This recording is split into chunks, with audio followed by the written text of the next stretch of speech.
They killed, give me Isaiah 14 and 21. They did the same thing to my people. So that you said that they put billions of dollars. Yes, you said that.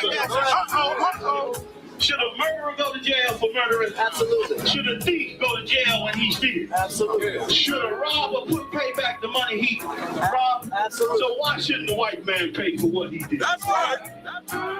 One day you'll see just how it feels. Payback is a dog. It's a dog. Payback is a dog. It's a dog. Payback is a dog. It's a dog. Payback is a dog. It's a dog. I'm in a hell of a hole. Was never expected to grow. Just also go set in the road. That a result of me selling my soul. The story I'm telling is cold, but yet it's what everyone knows. The white man's the devil is known. America was never a home. Only a place of captivity, safe facility, hating, disfigure me. They claim that I'm lazy, be killing me. Maybe the slavery draining my energy. 400 years and counting. The trail of my tears is countless. The fact that I'm here is astounding, but I can't wait till this shit is surrounded. Ready to tangle my king and the angel, be ready to rap. Crack in the sky, nuclear missiles will make it official. I'm capturing every cracker surviving. Put them all in chains where they need to be. Slavery for me. And let the whole world see that with them in the cages, safer in the streets. Put the dog on a leash. Get resolved for the beast. 144, get the ruler show, we could all be at peace. As soon as the trumpets are sound, your kingdom we busting it down. The only way justice is found, the time for your judgment is now. You'll see just how it feels. Payback is a dog. It's a dog. Payback is a dog. It's a dog.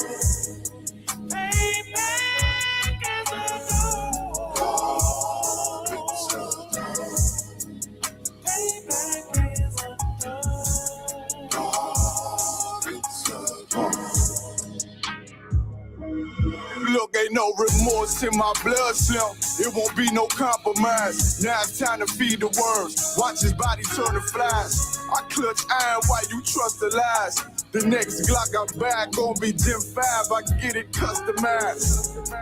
And sending shots off like farewell. Praying payback come back around like a carousel. Still remember your Honda's words ringing in my head like bells. Said you in his body, you fit a Lord, fuck the cartel. Triangle choke, apply pressure to the game like I did Vondale. Payback's a bitch in a dress, she a bombshell. Revenge is served cold, I just hope they make an oxtail. Glock fresh out the box, I swear got that new car smell. Made myself a target in the world of mad shooters. There was designed fire for our babies to pass through. In the day of our king's reign, I'll be overzealous. They bought my jealous, I bought brand new parabellums. One day you'll see just how it feels. Payback is a dog. It's a dog. Payback is a dog. It's a dog.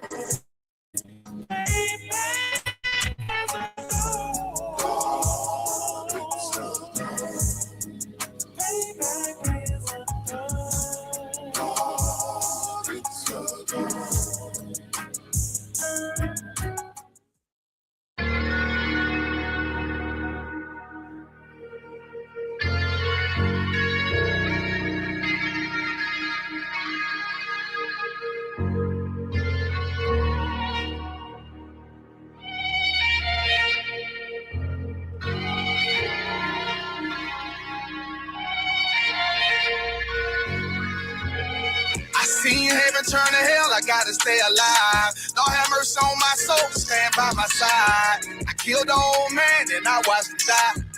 Lost a couple niggas, guess see what my round. They play my niggas, lay you down, they all down to ride. Keep my gun in my arm, I gotta stay alive. I gotta stay alive. Keep my gun in my arm, I gotta stay alive. Tell me we don't live in hell. My brother doing 55 in that cell.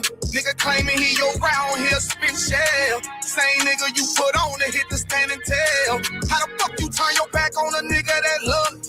treat your kids like my kids, treat you like a brother. I told my dog, let's leave the streets to serve the Most High. He said, fuck that shit, he trying to sell another pie. His daddy killed him, put him in the trunk, set him on fire. His wife was pregnant, and he ain't never get to see his child. Had me thinking to myself, what happened if I die? Look my babies in the eyes, I gotta stay alive. I put my ego on the shelf and my pride to the side. I'm with some niggas who gon' step and got God on their side. Got in the ISUPK, they keep asking me why. As I do the work of the Lord, I gotta stay alive. Face the east, pray alive. I seen heaven turn to hell, I gotta stay alive. Lord have mercy on my soul, stand by my side. I killed the old man and I watched him die. Lost a couple niggas, guess he wasn't my round. They play my niggas, lay you down, they all down the ride. Keep my gun in my arm, I gotta stay alive. I gotta stay alive. Keep my gun in my arm, I gotta stay alive. You ever pump a pack with a snake by your side? Yes, I see a man reach out to God before he died. Yes, I did. I know the Lord forgive us for these sins, but I'm starting to think the kingdom of heaven is for these kids. I told my daughter, there's one man in your bed, I won't stand for less. For my son, I hit your head on that fragile legs. I lost some niggas to that dope, I lost niggas to the feds. Remember Jono tried to stick me for that cheese on that bread, yeah, I was thuggin' with Lucky and that nigga left me for dead. Endured to the end cause I listened to what was said. Mother told me she loved me when she was sick up in the bed. I was running them streets but the truth made me a man. Shit I don't really speak cause she'll never understand. That's why I ain't even tell her about these voices in my head. I'm still trying to manage my anger like Uncle Craig. I seen heaven turn to hell, I gotta stay alive. Lord have mercy on my soul, stand by my side. I killed the old man and I watched him die. Lost a couple niggas, guess he wasn't my round. They play my niggas, lay you down, they all down the ride. Keep my gun in my arm, I gotta stay alive. I gotta stay alive. Keep my gun in my arm, I gotta stay alive.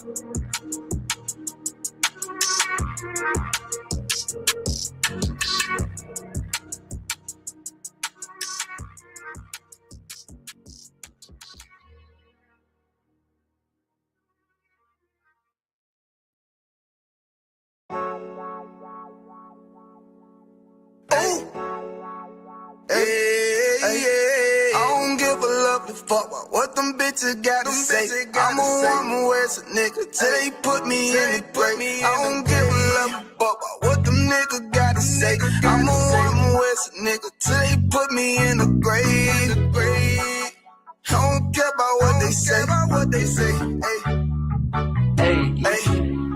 Fuck with my Akima, fuck with my sisters, then I got a problem, I'm never gonna miss you. I got 100 hanging out the AR, I got a 50 hanging out the pistol. He say it's corner, I'm just being realistic. I be on them corner posted with the realest. If it's the Sabbath, then we going fishing. I'm reeling them in, that's a God-given mission. I'm really on 10, but I'm stamped in a pistol. I get the order, be glad at this mission. Hebrew Academy graduate, nigga. Training, go through the baddest conditions. I'm fuck with none but the baddest of bitches. She righteous, submissive, she glad to be with me. Had that thing Putin like Vladimir, niggas. She know I'm a prophet, she got to be listening. Disrespect, I ain't having that shit. Tell her go make some business from scratch. She bitchin' the different breed of black men. We don't do the bad thing. I remember back when I was really trapping, trying to get the racks in, selling dope to black men. But now I'm trying to make it straight. Like, don't forget about my face. We sticking up straight, can't fold us. Too heavy, the world won't hold us. Go get you some rank, I told you. Line up in these ranks, we sold you. You can take that to the bank, we focus on. How many times must we remind you? One body, one way, one way. I will never take up as a face. When the law with you ain't no up next. It's just us, nigga, that's that on that.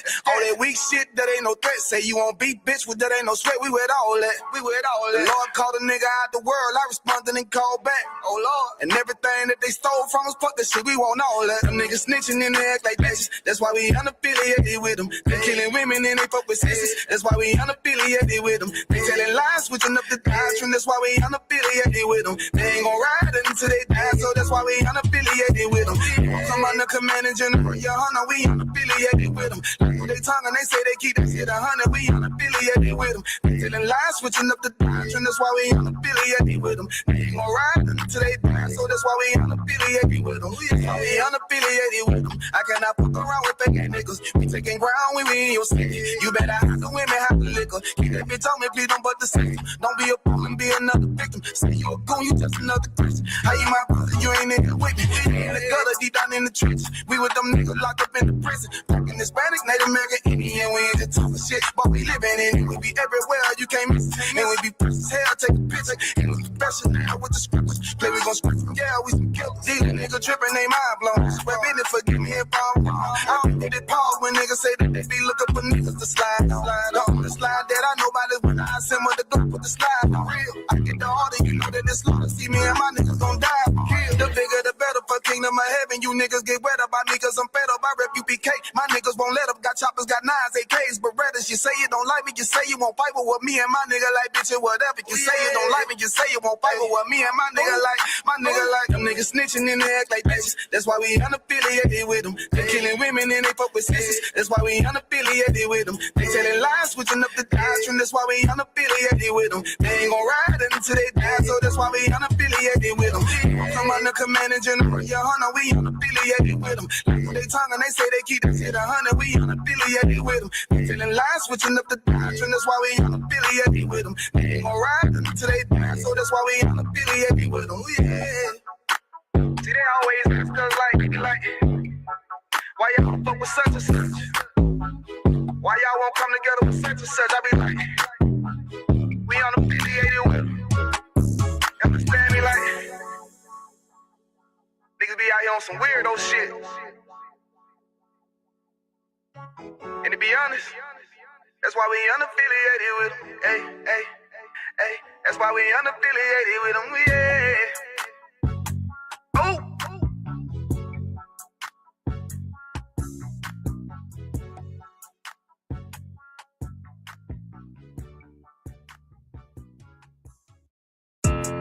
Yeah, those are messed up, no. Bad news is to beat your home, nigga. Yeah. Go on, get on that ass real quick one time. 144, baby. Run that shit up, Trey. They said you get on, you gon' represent. I said, of course. Soon as they trade that beat, I ride that bitch just like a horse. She about to go dumb, yeah, bitch, me a whole car. You ain't know they call me Obi-Wan. I go with the force. You gon' ride, yeah, of course. Get it lit up like a torch. You either low or this Lord, so that bitch is either or. Yeah, I know them niggas ain't cut like that. I swear I'm too hardcore. Wait up, let me make a call right quick. I'ma start another war. I was hurting when she left, but I don't care about anymore. I need a Vaseline like my Nina Puffer bar. Took a sock, watch the dark. Matter of fact, like a dart. Any problem, let them come. We gon' snatch they soul like Shang Shaw. Put them out of service, keep them tools like Miss Harvey Free. Try to hold me, it's way too late. I'm headed straight to the safe. Throw that one up like a trophy. I'm that nigga, ain't no debate. Throw them boys, we taking notes. Call them up like set the date. This shit a piece of cake. Yeah, my bitches came from Whole Foods. Told them put on that top 3. Then bring me my house shoes. Don't make excuses, make moves. These niggas ungrateful, gotta show them UPK rules. I'm make hits like I can't lose. They said you get on, you gon' represent. I said of course. Soon as they trade that beat, I ride that business like a horse. She about to go dumb, yeah, bitch, the whole court. You ain't know they call me Obi-Wan. I come with the fart. You gon' ride, yeah, of course. Get it lit up like a torch. You either low or this Lord, so that bitch is either or. Yeah, I know them niggas ain't cut like that. I swear I'm too hardcore. Yeah, I just got off the call. I'ma start another war. Spit a plate up with my niggas, get your knife and your fork. They ain't locked in with the count and with the speaking to me fart. Yeah, I just took the floor. Ain't no cowards in my campaign. They can't stop the campaign. Tell them bring the champagne. They know I'm a champion. They can see the outcome. Get them niggas bad, got them tied down and out there. You can't do with them steppers. Niggas been down since day one. We run up the bands, bitch, like dollar.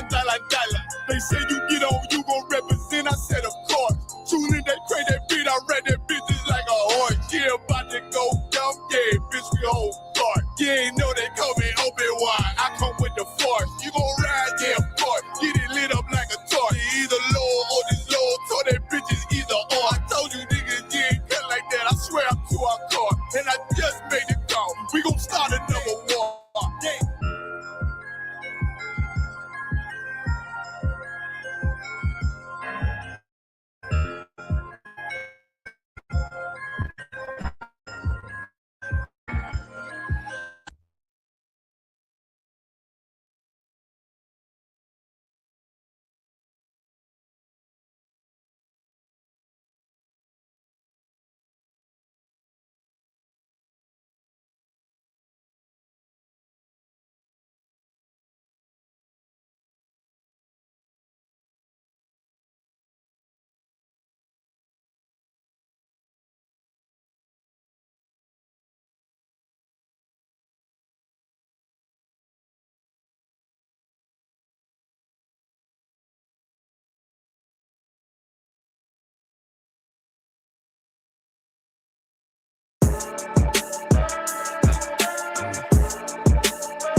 Fucking job, we gon' be rich tomorrow. Fuck that fucking job, it ain't no more applying. Fuck that fucking job, boy, I'm sick and I'm tired. Fuck that fucking job, all that bitchin' and crying. And I'm saying, fuck that fucking job, nigga. Fuck that fucking job, bitch. Fuck that fucking job, we gon' be rich tomorrow. Fuck that fucking job, it ain't no more applying. Fuck that fucking job, bitch, I done had enough. Fuck that fucking job, I'm watching everybody work. Fuck that fucking job, that little pay by the hour. Yeah, fuck that fucking job, my back hurting and I'm hungry. Yeah, fuck that fucking job, nigga, on soul. Yeah, caught between the two, get this money, go home. Yeah, all these people so, all these bitches, they messy. First day I came in, I bossed up on the bosses. And they promised nigga this, promised nigga that. Want my ass to work and bring that paper back. Sharp, where you been? I been taking the shit. Knowing damn well that I don't fucking sleep. Fuck that fucking job, we gon' be rich tomorrow. Fuck that fucking job, it ain't no more applying. Fuck that fucking job, boy, I'm sick and I'm tired. Fuck that fucking job, all that bitchin' and crying. And I'm saying, fuck that fucking job, nigga. Fuck that fucking job, bitch. Fuck that fucking job, we gon' be rich tomorrow. Fuck that fucking job, it ain't no more applying. Fuck that fucking job, me and bro, we just posted. Look him in the eye, shake my head disappointed. We gotta visualize, summarize, execute. All these people drop like fly, why the fuck we still here? Man, fuck that fucking job, when I pull up, I hate it. Yeah, fuck that fucking job, that's on all of their faces. Fuck that fucking job, man, I'm already lit. Man, I hear one thing, boy, you bound to get hit. Man, these bills cross a nigga's brain. Damn, that's how you keep a nigga damn a slave. Damn, money supposed to be a tool. Damn, for a purpose, what's your purpose for? Fuck that fucking job, we gon' be rich tomorrow. Fuck that fucking job, it ain't no more applying. Fuck that fucking job, boy, I'm sick and I'm tired. Fuck that fucking job, all that bitchin' and crying. And I'm saying, fuck that fucking job, nigga. Fuck that fucking job, bitch. Fuck that fucking job, we gon' be rich tomorrow. Fuck that fucking job, it ain't no more applying. I'm sick of that shit. I know you sick of it too, man. Money's supposed to be a tool, but what's your purpose though? It's supposed to benefit a purpose. Shout out Boom Man now.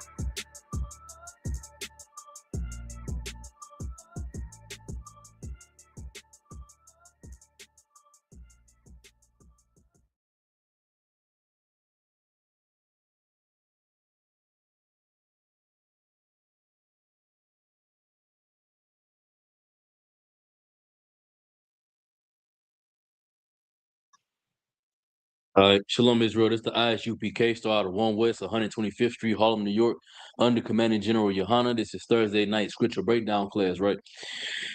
And the title of the class is the Lord's Vineyard. But first, do we got any questions in the room?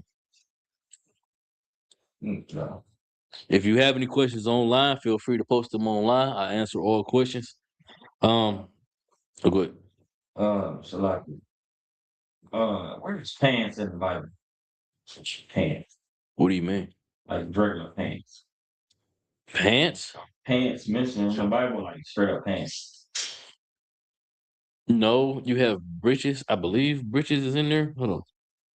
It's pronounced breeches. Yeah, breeches that pop out. It's in Exodus 28 and 42 and Leviticus 6 and 10. You got in Ezekiel 44 and 18. But that's talking about underwear though. That's not talking about literal pants. So where do they get that women can't wear pants? So there was go to hold on. What is it? What does it say? Women ought not to wear that which pertains unto a man. What verse is it? It's in Leviticus.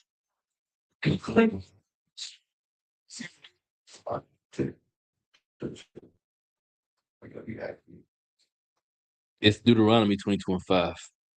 Also, Go ahead and read that, because that's going that answer to that question is in that verse. the book of Deuteronomy chapter 22 verse 5. The woman shall not wear that which pertaineth unto a man. She should not wear what? That which pertaineth unto a man. Do all shirts pertain to men? Do all socks pertain to men? So all pants can't pertain to men, can they? You telling me that apple bottom is made for men, even though it says women's pants in the tag? Even though it's the hem of the hem of it is shaped for women, it's not shaped for men's hips. You're telling me that those are made for men? No, they're not. Absolutely not. Not. 100%. Go ahead. You want this to pertain, Good. be appropriate, related, or applicable. Applicable. Damn, that's how you pronounce it? Applicable. Applicable. Go to hold that. You go to Romans 9 and verse 4. Romans 9, 4 comes down. Peter. Slide it. Keep on. Shut him off on me.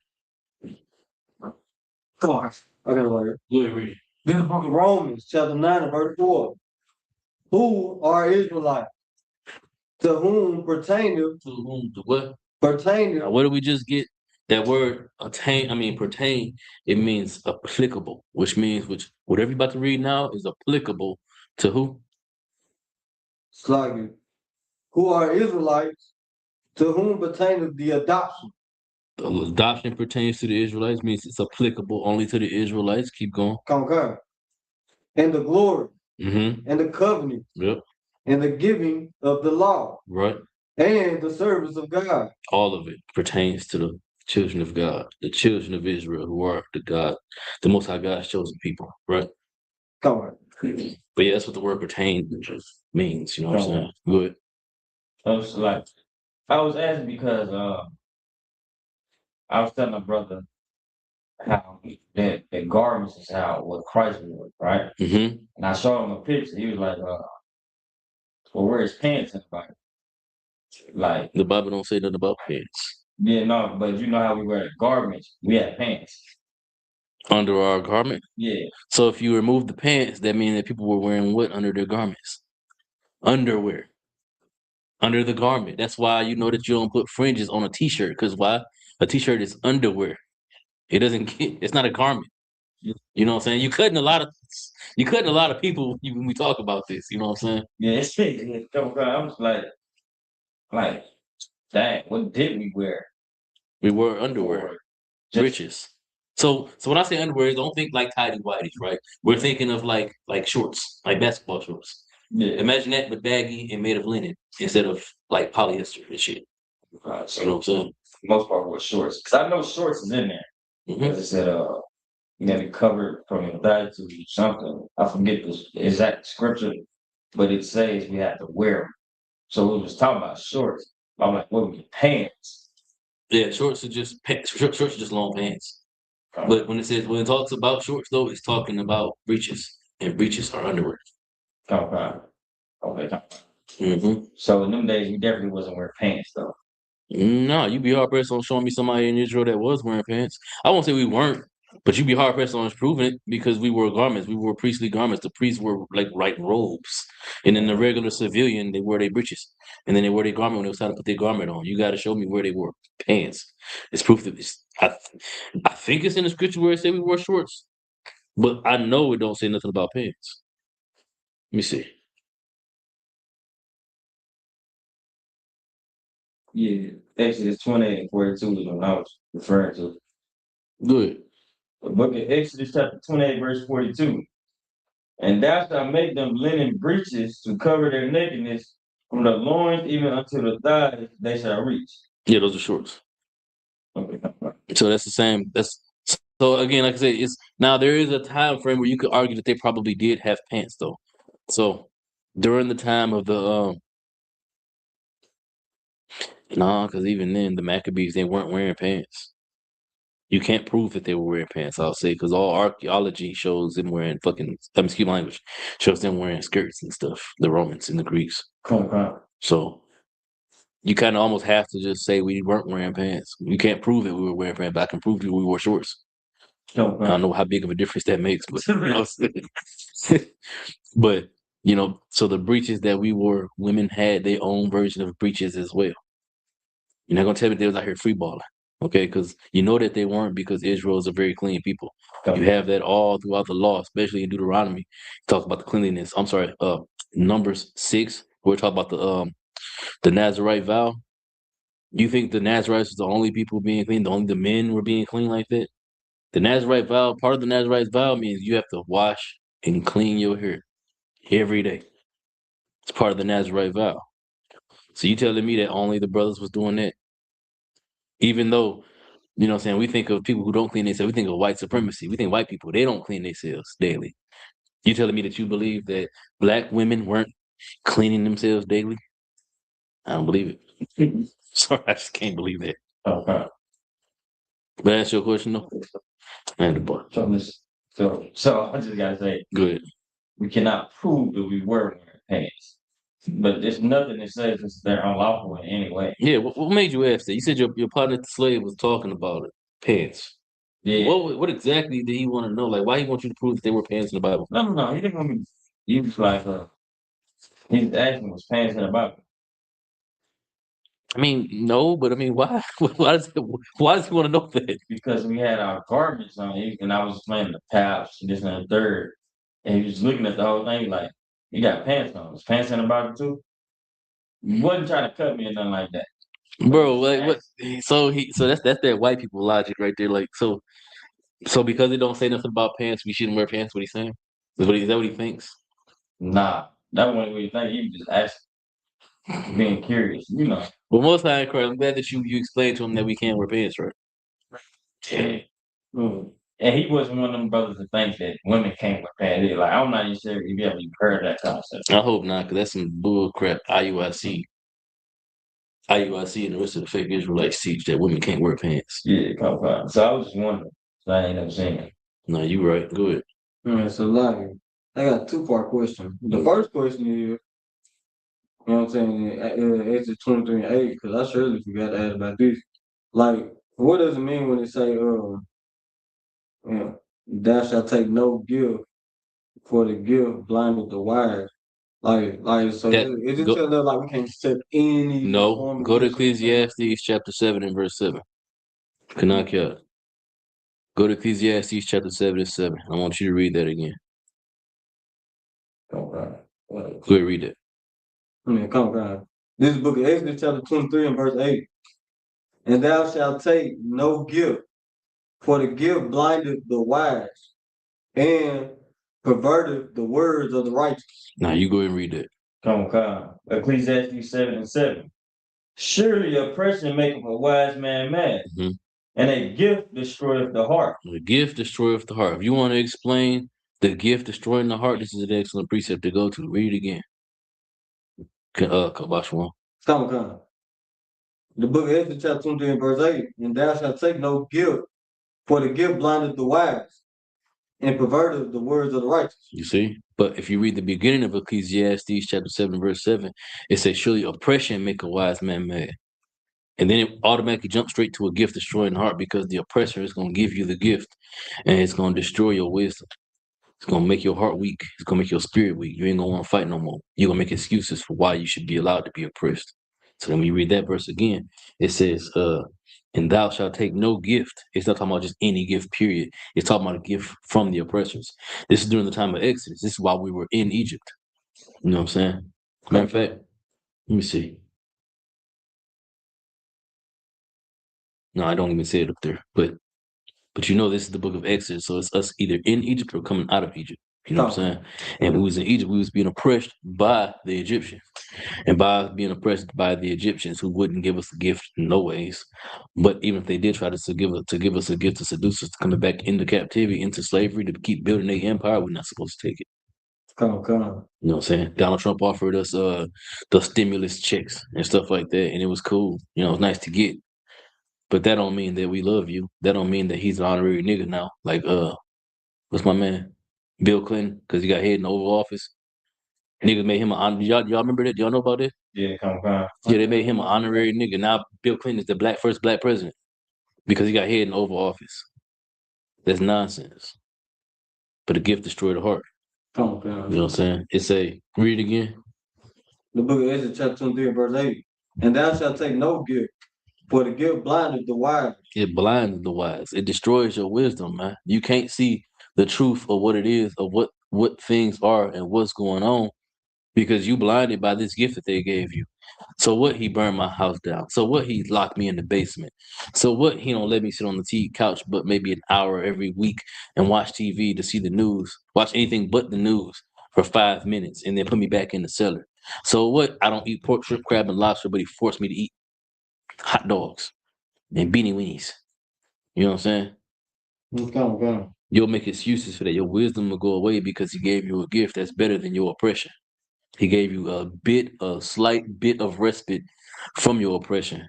And so your heart will be destroyed. Keep reading. Okay. And perverted the words of the righteous. In the righteous' words, the words of the righteous men and sisters, the men and women who you know what I'm saying, want to see better for our people, that goes out the window. Because now it becomes about their own personal gain. A great example, give me an example of who that could be talking about. Personal select. Say that last part again. Read that part again. Come. And perverted the words of the righteous. Give me an example of who was righteous and their words got perverted by a gift.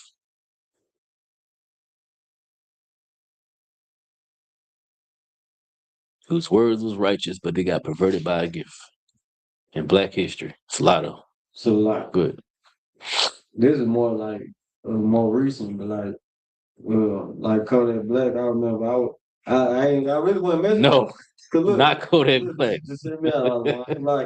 Like Kodak Black. I remember I ain't like his music. Then one day he was like, "I'm an Israelite." I like also he acknowledged that he an Israelite. Okay, I'm gonna start giving him a little more listen. Then he gets locked up, and then Donald Trump pardons this man, and out of nowhere he just like acting all crazy and stuff. Like he ain't, and like all that Israelite stuff just went out the window, and now he back wearing crosses and all. I see why you say that. That makes sense. So give me somebody who's actually a leader of people. People follow. Now Martin Luther King don't count. Yeah. That count? Yeah, Martin Luther King is exactly what I was thinking of. What you about to say? Malcolm X. Malcolm X is a great example of those are exactly the two people I'm talking about. Martin Luther King and Malcolm X. Martin Luther King started off initially as a black revolutionary. But after he got a little bit of power with that bus boycott, he wanted more. And that's when I started calling him orgy Mike. He started wanting to have sex with white women and do cocaine and beat on them broads. You know what I'm saying? It perverted his wise words. Now you got a dream that all black boys and black girls gonna be together, hold hands. But they talking about free at last at the end. You know? And then you got Malcolm X. Malcolm X was a flat out pro-black nigga.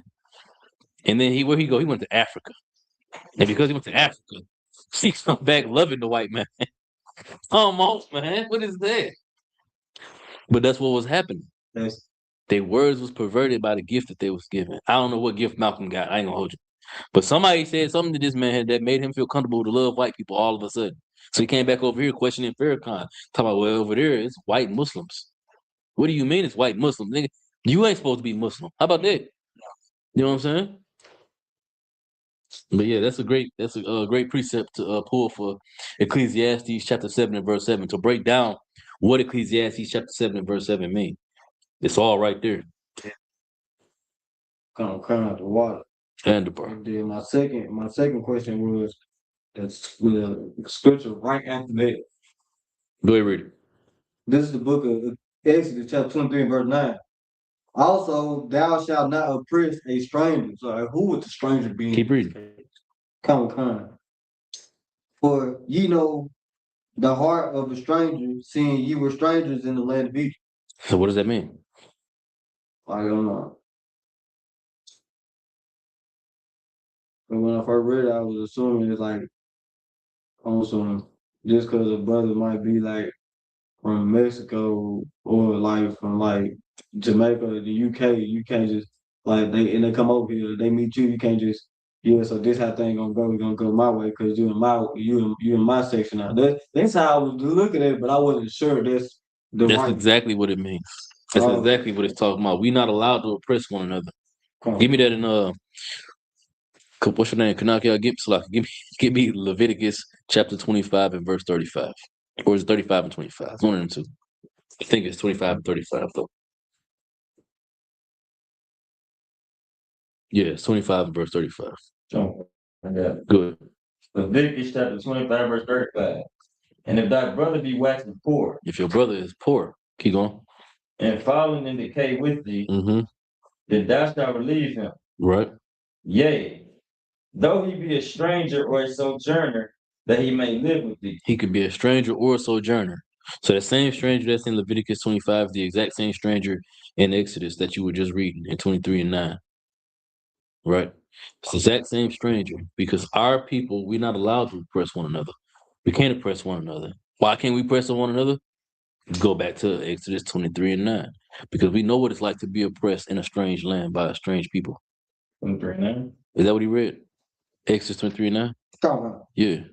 We know what it's like to be oppressed in a strange land by strange people. So it's important because you know what happens when we stop teaching it? Look at us today. Look at the state of Black and Hispanic people today. Go ahead. It's like a trooper Amawai says, Salaki by May, when our sisters required to have their hair covered. When they praying and prophesying, give me that. Leviticus 11. No, I mean, First Corinthians. 1 Corinthians 11 and started 3, but I think it's verse 5. I know it's verse 5. Matter of fact, Leviticus 11. because the law is heavy, bro. It's spiritual. All of it's spiritual. Like something serious. Yeah, I was just saying in my class, like, you probably not gonna hear a word more than law in the truth. No, In man. school, like we say everything. You know what I'm saying? Lawful.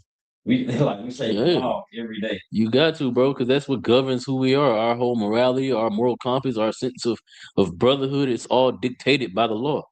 So like, when you saying so heavy, I think we use the word law more than the law school. Nah, it's tangled. Really think we do. Honestly, you're probably right. Go ahead, read that. Okay. Leviticus. See? Keep saying this. First Corinthians chapter 11 and verse 3. Mm-hmm. But I will have you know that the head of every man is Christ, and the head of the woman is the man. The head of every man is Christ, right? So no matter how much rank, power, authority you have in Israel, the head of that man is Christ, which is why we keep the law. And the head of what'd you say? The head of the woman is the man. The head of every woman is the man. So the scriptures say that when your wife see you, it's like she saw Christ. It's like she saw the Lord. That's what it's supposed to be. The dynamic between you and your real. But you owe responsibility to her for you having all that power. Because you have all that power over her, all her wants and her desires and her goals or aspirations are supposed to be to you. That also means that your life is forfeit for hers. If things hit the fan, and you gotta make sure that she's okay before you okay. What you want, what you need don't matter. She has to be okay. Your life is forfeit now. That's the role we take with that position, with all that power that the Lord gives us. It's power, but it's a burden. Because when the boat's sinking, it's women and children first. Is the reason why it's women and children first because you got all that authority, bro. You gotta stick around and ride that wave so that your family can make it. Your progeny can live on. Keep reading. And the head of Christ is God. And the head of Christ is God. Separation between the Most High and Christ, because Christ is not God. But keep going. Verse 4. Every man praying or prophesying. Just about his brothers. Slakia, go ahead. Having his head covered. So if you're a brother and you reading the Bible, you praying, you prophesying. The reason why I say reading the Bible, because if you reading the Bible and you reading prophecy, you prophesying. But if you praying and you prophesying and your head is covered, keep going. Dishonor of his head. You dishonor of your head. And if your head, according to the previous verse, your head is Christ. If you're a man, keep going. Verse 5. But every woman that prayeth or prophesieth with her head uncovered. So if you're a sister and you praying and prophesying with your head uncovered, which means again, either praying or you reading the Bible, but your head is uncovered, keep going. Dishonor her head. You dishonor your head. Now your head is your husband, and your husband's head is Christ. So if you dishonoring your husband, you dishonoring Christ. But the scriptures also say, give me that. Let me find it right quick. The verse where it say, when she see you, she see the Most High, or not Most High, but she see the Lord. The husband is like to the Lord. Oh, I'm sorry, Ephesians 5 and 25. No, 5 and 22. Kabashwan, give me that. So like one more time, make sure I heard it right. Ephesians 5 and 22. 5:2. I don't know why I'm gonna go to a whole nother chapter. Because if you a sister, and this don't just mean like when you yourself are reading the Bible, this also means that when you in class, you should be having the Bible open, you should be following along anyway. So even if you're not physically reading the Bible, you're following along. You know what I'm saying? Your head need to be covered. You're in class, your head need to be covered. If you're a brother, your head need to be uncovered. You can't be out here reading the Bible with hats on. Show that bald spot. Damn it. No one cares.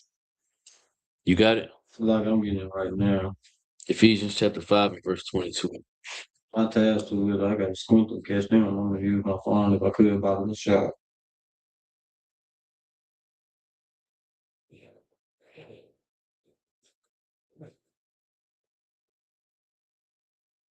Come got it right here. Go ahead.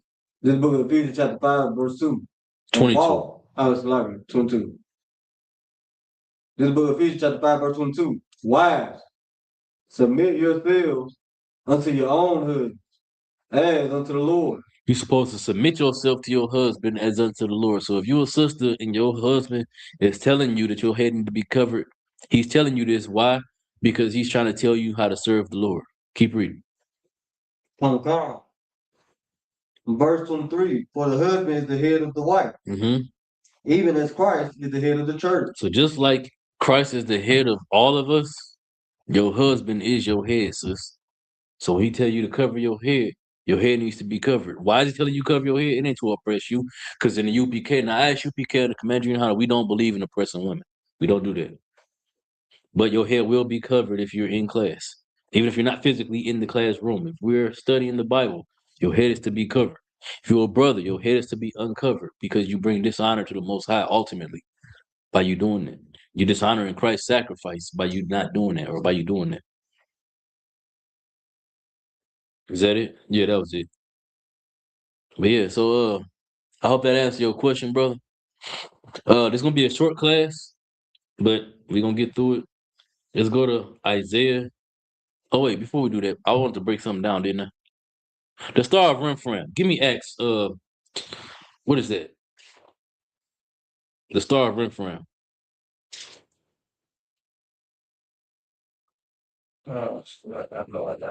It's Acts. It's not Acts 5, is it? It's Acts 16.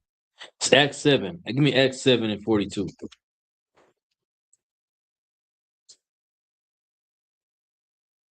I got it right here. The reason why we need to break this down is because people see. I ain't got my shield on. People see the shield, right?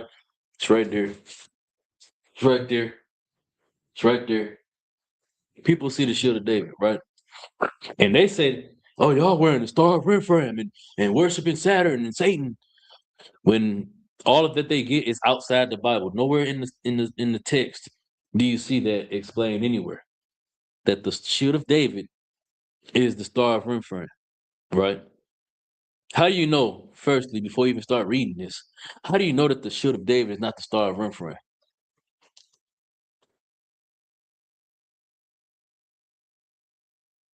Before you start reading it. Salakia, we got a new person. Who's that? No, Cormon. It's Oh, one more time, Christ. But yeah, how do you know that the Star of Remphan is not the Star of David? I'm sorry. How do you know that the shield of David is not the Star of Remphan? The most basic answer. Go ahead. Because stars are about gas. That's the most basic answer. It's a ball of gas, right? Another basic answer. How do we know the pentagram ain't that star? How do we know a 4-point star ain't that star? Pretending it's a diamond. How do we know a 7-point star ain't that star? It's called a compass rose. But how do we know that that's not the star? How do you know an 8-point star ain't the star? How many points we got to put on the star before we know for a fact it's the shit of David? They just picking and choosing. I'm kind of crying. Whichever one of y'all got that, go ahead and read that. He said Titus chapter 7. What? Acts. I mean, not Titus. I'm talking about the question I had after this. Oh, I got something else I gotta pull up. Wait. Acts chapter 7 in verse, you said 42 or 43? Acts 7 and 42. Sorry, 42. Come on. This book of Acts chapter 7, verse 42. Mm-hmm.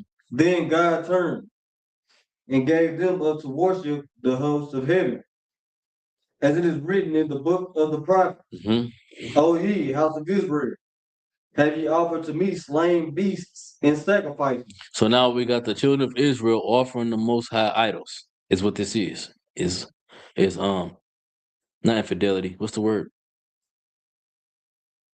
Fornication, spiritual fornication, right? Idolatry. Keep going. By the space of 40 years in the wilderness. Mm-hmm. Verse 43. Yea, ye took up the tabernacle of Moloch. The tabernacle of who? Moloch. Moloch is the god, right? Come. Oh, hold on. Wait, keep reading. I might be wrong. Keep reading. Come. And starve your God, remember. Right, so Moloch is the star. Moloch is the star of the god who? Remphan. Who? Read it one more time. Come. This is the book of Acts, chapter 7, verse 43. Yea, ye took up the tabernacle of Moloch, and the star of your God, Remphan. The tabernacle of Moloch, and the star of that god Moloch is who? And the star of your God, Remphan. Who's the star of Moloch? Remphan. Remphan is the star of Moloch. So when you say the star of, when they say that the 6-point star, the shield of David, I'm a gun that would die, is the star of Remphan. Remphan himself is the star of Moloch. Now, is Remphan a shape? That's a serious question. Why do they say that the 6-point star is a shape then? Why do they say that why do they say the shield of David is a shape? They don't say that nothing about it being a shape. Unless you're gonna tell me Remphan is a shape. And if they are, they gotta prove it. Right? Shortcut right there. Just like Christ, white Jesus. I'm trying to be politically correct. White Jesus is the star of Christianity. Muhammad is the star of Islam. Farrakhan is the star of Black Islam. What's that man name? The big head scientist. He's the star of the blackity black Islam. It's like the super black Islam, right? The star of David is Christ. But there is no star of David. The shield of David is that shape. It's this right here. That right there. It's the shield of David. The star of Remphan. There is no star of Remphan. Remphan is the star of the god Moloch. The whole thing don't make sense when they make that argument where they try to say that we were in the star of Moloch or the star of Remphan. It don't make sense because it says it right there in the Bible. Read it one more time. Come down.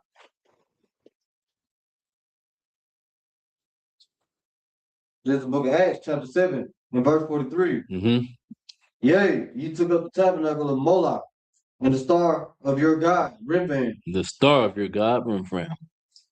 The tabernacles of Moloch. I mean, the tabernacle is like the building. You know what I'm saying, of Moloch, and the star of your God. What God? Moloch. And who's the star of that God? Moloch. Remphan. It's right there. So that's another breakdown. A little quick, easy. It's not really even a hard breakdown. The breakdown it's right there. The one verse they question, it gives the answer to the question that they have about it. You know what I'm saying? But so now we're gonna get back into the real topic of the class, right? So the topic of the class is the Lord's Vineyard. What is a vineyard?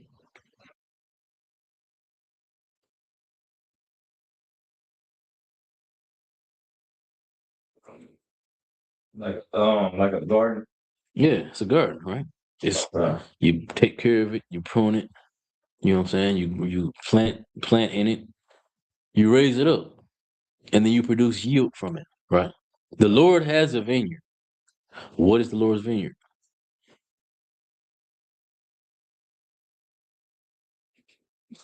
Israel. We are the Lord's vineyard. He planted his seed in us, and to cultivate it, we have to do work in order to give it life to raise it, to make it bloom, we have to do work. And that's why we are the vineyard, because there's so many of us. We are as the sands of the sea. We innumerable, the stars in the sky. You know what I'm saying? It's a lot of us. And so, out of all of us make up that vineyard, but not all plants will produce fruit. So we're gonna start in Isaiah chapter 5. We're gonna read verse 1. Go ahead.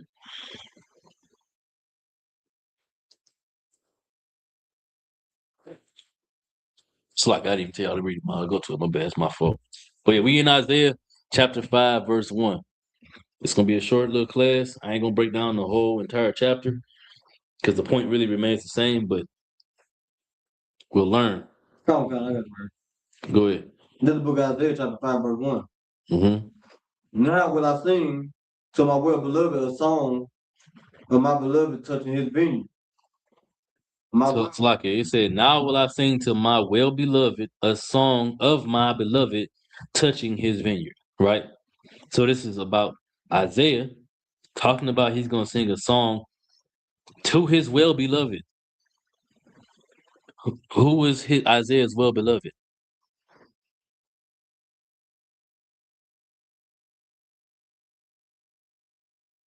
Israel? Yeah, his brothers and sisters, Israel. Okay. He said, I'm going to sing a song to my well-beloved of my beloved touching his vineyard. Who is his beloved? It's like the Most High. The Most High. Touching whose vineyard? His vineyard. The Most High's vineyard. Meaning proving that we are the vineyard. Keep going. My well-beloved had the vineyard in the very fruitful hill. Mm-hmm. Verse 2. And he fenced it and gathered out the stones thereof and planted it with the choicest vine, and built a tower in the midst of it. Stop right there. Where it says that he fenced it and gathered out the stones thereof and planted it with the choicest vine. What is that saying right there? I'm gonna give y'all a hint. This is history right here.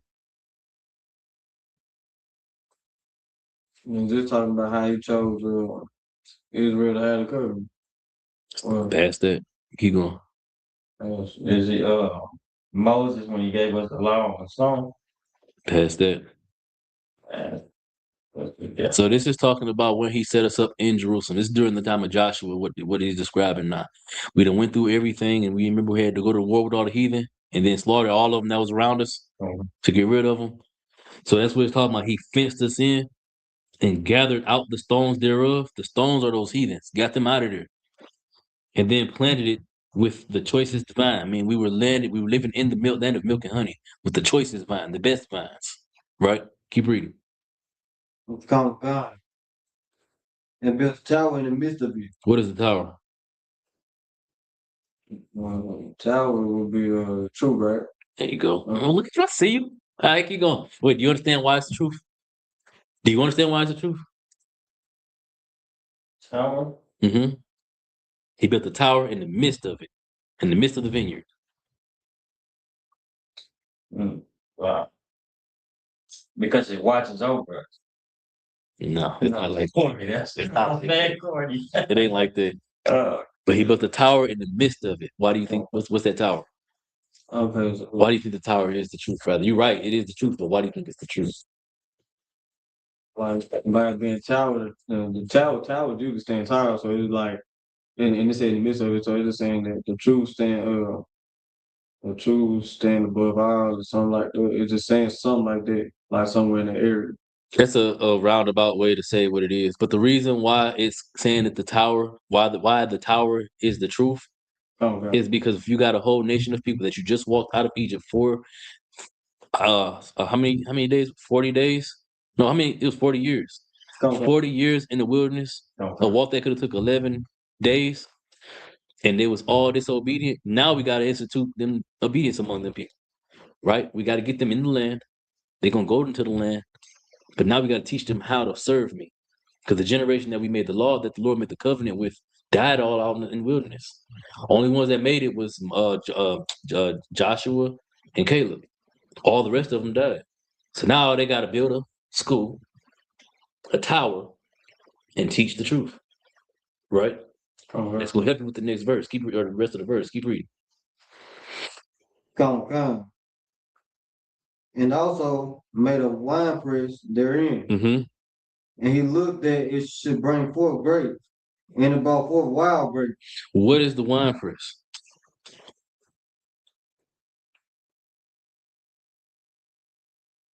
Well, I'll give that one to you. The wine press is also the same as the tower. It's the truth, right? Okay. But what are the grapes? Go Go ahead. Righteous brothers. Yeah, it's what you get from the wine press. If you got the truth, if the wine press, the tower and the wine press are the truth, and the tower is the school, the wine press is the truth, and from the truth you producing the grapes, right? You produce from the wine press, you producing the grapes, right? Them grapes are supposed to be like the righteous brothers, but it produced wild grapes as well. Keep reading. Like Nakashab Oh, Slot. said, the priest he answered. The priest, that wasn't the right answer, but that was a good attempt because you was in the right vicinity for sure. Let's keep going. Verse 3. Come. Verse 3. And now, O inhabitants of Jerusalem, and men of Judah, judge, I pray you, betwixt me and my vineyard. So now he's asking that the men of Israel judge between him, Isaiah, the prophet of God, and the vineyard of the Most High, the children of Israel. Keep going. Verse 4. What could have been done more to my vineyard Mm-hmm. that I have not done in it? Salakia, I'm wrong. Read that last verse again. I said that was Isaiah. That's the Most High. Read it again. Verse 3. No, verse 4. Yeah, verse 3. Salakia, verse 3. Come. This is the book of Isaiah, chapter 5, verse 3. Mm-hmm. And now, O inhabitants of Jerusalem, and men of Judah, judge, I pray, between me and my vineyard. So now the Lord is inquiring amongst the leaders of Israel that's in the captivity in Babylon. He's inquiring among to them what he could have done differently, so that that the wine press didn't bring forth wild grapes, but it brought forth good grapes. Keep going. Come. Verse 4.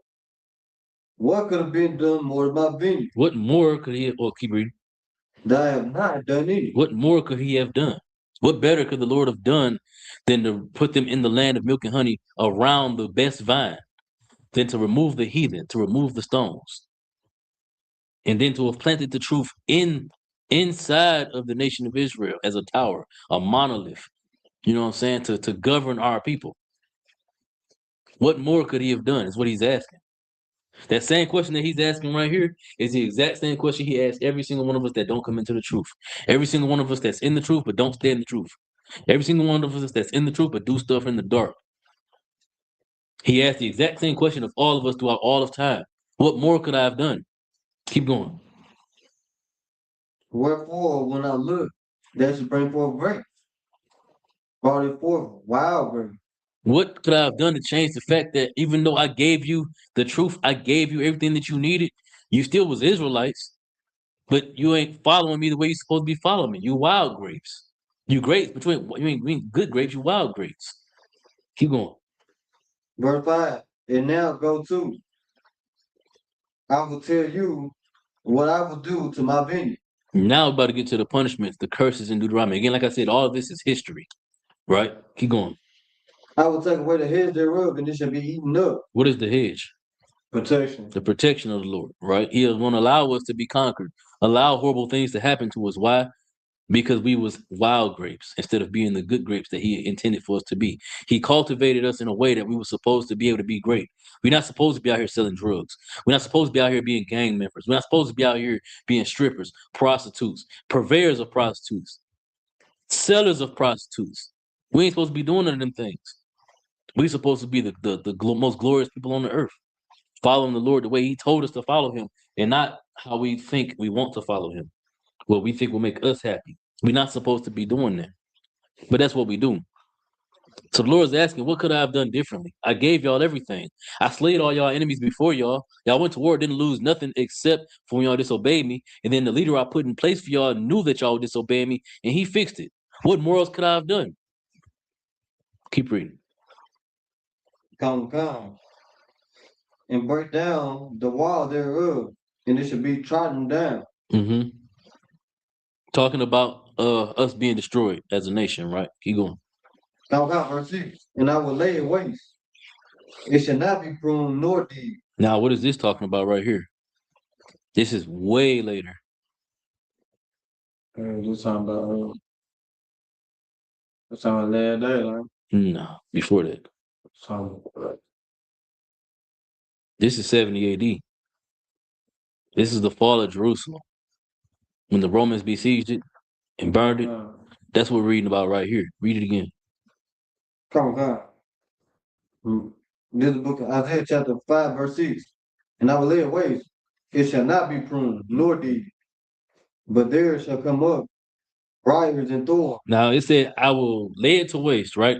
It shall not be pruned nor digged. What do y'all think it's saying? Why do y'all think it's saying that? What happens when you don't prune your plants? They start being overrun. Yeah, they get choked out. Come around, they eventually die. Come around. Exactly. And that's why it said that there shall come up briars and thorns. The briars and the thorns gonna come out and choke out the plants. Right? Meaning the heathen gonna come and rise up against us, and be able to destroy us. Keep reading. I will also command the clouds that they rain no rain upon them. So now we don't even get no rain to fall upon us, which means we won't get no type of mercy, no type of respite from this oppression. Now you can jump from 70 AD to the transatlantic slave trade, us here in America today. We don't get no break. We get what look like a break, but it ain't no break because we still getting killed. Even when things starting to look good for us, that Montgomery brawl, the Lord was with us in that battle. But how many more of us died because of that? Plenty. A lot. Keep going. Come on. Verse 7. For the vineyard of the Lord of hosts is the house of Israel. See? And the men of Judah his pleasant plant. And he looked for judgment, but behold oppression. Mm-hmm. For righteousness, but behold a cry. Right, keep going. Verse 8. Woe unto them that join house to house, that lay field to field, till there be no place, that they may be placed alone in the midst of the earth. It says destruction to them that go house to house, right? What does that mean? It's saying going house to house.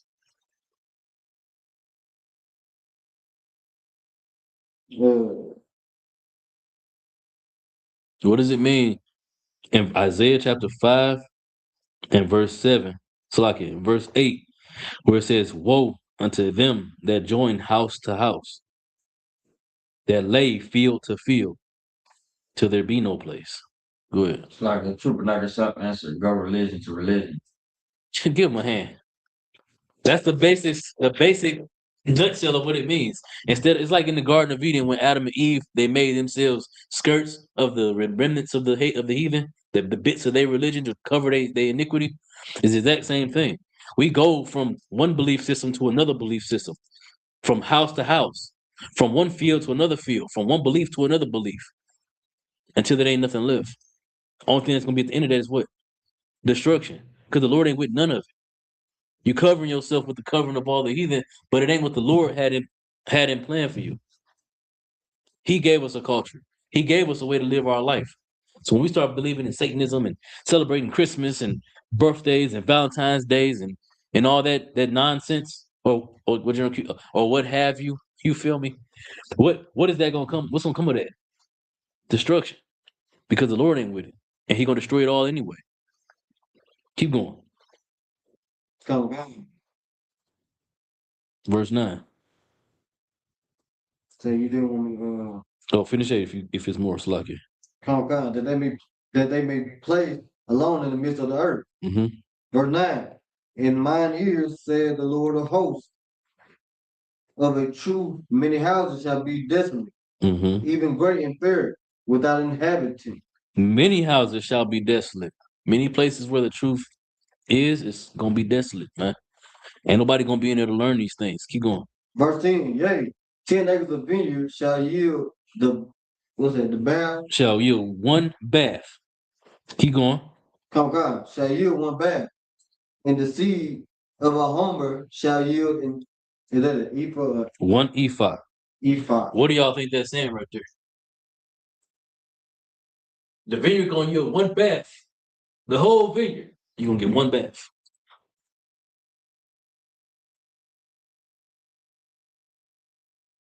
Is there one bad, like, one last chance or something? No.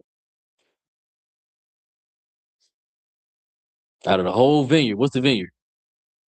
Yeah, God. And you're gonna get one bath. What does that mean? If I got a vineyard in Houston, I got a vineyard in Detroit, got a vineyard here in Nashville. Out of all these cities, how many righteous niggas are in there? According to this verse, one. It's not literally saying only one, but it's a very small amount. So out the whole vineyard, you're gonna get one bath. From that seed of an omer, you're gonna get one ephah. It's talking about how our increase is gonna be diminished, how the growth of righteousness in the nation is gonna be small. People ain't gonna grow because they're not following the Most High God. Because we choose to cover ourselves with the coverings of the other nations, going from house to house, from field to field. We his vineyard. We supposed to produce fruit for him, but instead of producing fruit, we make excuses and we hold back on the nutritious goodness. Yeah, I'm trying to make the metaphor a little more plain, but it's kind of deep. Keep going. Verse 11. Woe unto them that rise up early in the morning, that they may follow strong drink. Mm-hmm. They continue until night, till wine inflame them. What is that talking about? That's plain right there. It's alcoholism, destruction to the brothers and sisters that follow the strong drink, right? And then they drink wine in the end. There's a little bit deeper to that though. So it is talking about alcoholism, but that wine that it's talking about right there, that strong drinking, that wine is talking about the brothers and sisters that's in the vineyard, the children of Israel that follow after all these weird doctrines. It's strong drink. When the scriptures talk about being sober-minded ain't always just talking about not being under the influence of alcohol. It's also talking about being focused on the truth. But there's some people that wake up Kemet. They wake up Christian. They go to sleep fake Christian because they say they believe in these things, but they really don't. They go to sleep fake Kemet because they ain't got that uncle on their neck. They ain't got the little headpiece or the kufi on. You know what I'm saying? But they still Kemet. You know what I'm saying? So it's talking about those brothers and sisters double. Right? Keep going. Come. Verse 12.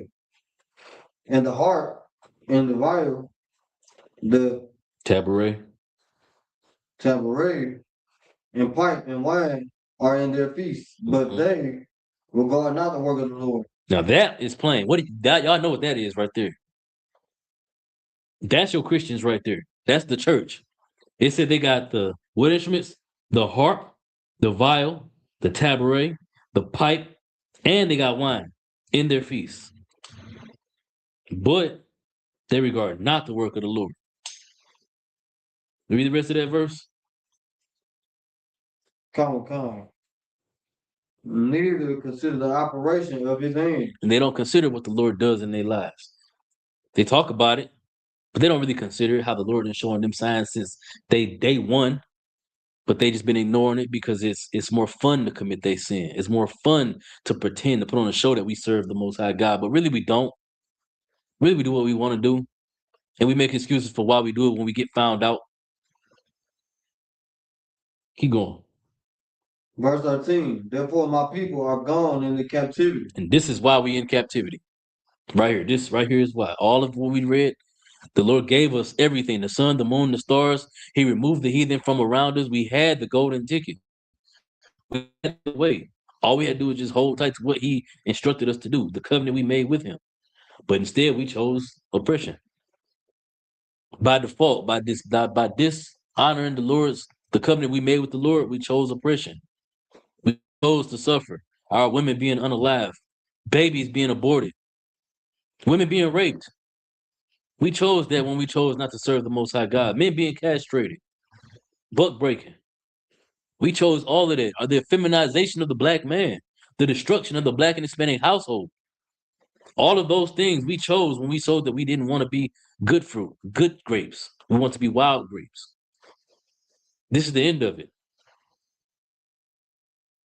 Keep going. Come. Slightly. And their honorable men are famished. No, I skipped the line. Mm-hmm. Because they have no knowledge, and their honorable men are famished, and their multitude dried up with thirst. What are we thirsting for? True. What are we hungering for? The truth. The truth. It's life. We thirsting for the truth, and we hungering for the truth. Now we famished. We can't get it. We're starving. Our bodies, our spirits is starving for the truth. But we had it, and we rejected it. The Lord went out of his way to make sure that we were able to have it, enjoy it, understand it, and we rejected it. So now we are in captivity. We chose this. Keep going. Verse 14. Therefore hell hath enlarged herself and Mhm. opened her mouth without measure. And now there ain't no limit to how much hell we experience in this place, man. We all see it. We all grew up and come from it. We experience an outlandish amount of hell, man. Suffering at the hands of white oppression, white supremacy. Our Hispanic brothers and sisters can't even be free in the land that was theirs. The Lord gave to them. He sent the wild beasts from across the world to come and enslave them, unalive them, commit genocide against them, and then ban them from being in the land that the Lord made fruitful for them. Hell's mouth is open because of the decisions that we've made. Keep going. And their glory, and their multitude, and their pomp, and he have rejoiced, and he have rejoicing, shall descend into it. You got some crazy of us that choose that serving oppression is better than fixing our people. And they're going to dive right into that. That's your music artists, your celebrities, the black people who got a little bit of power in this captivity, but at the cost of what? All of their integrity. They put the dress on. They kissing each other, the men and the women. They got weird contracts. They going to the Diddy party. You feel me? They chose to jump right into it because that was better than serving the Lord, man. That's better than fixing our people. These are people that's the opposite of Nehemiah. Nehemiah was hardcore. That man was strict. And he said, we're going to fix our people. And this is how we're going to do it. And then he executed. These people make an excuse.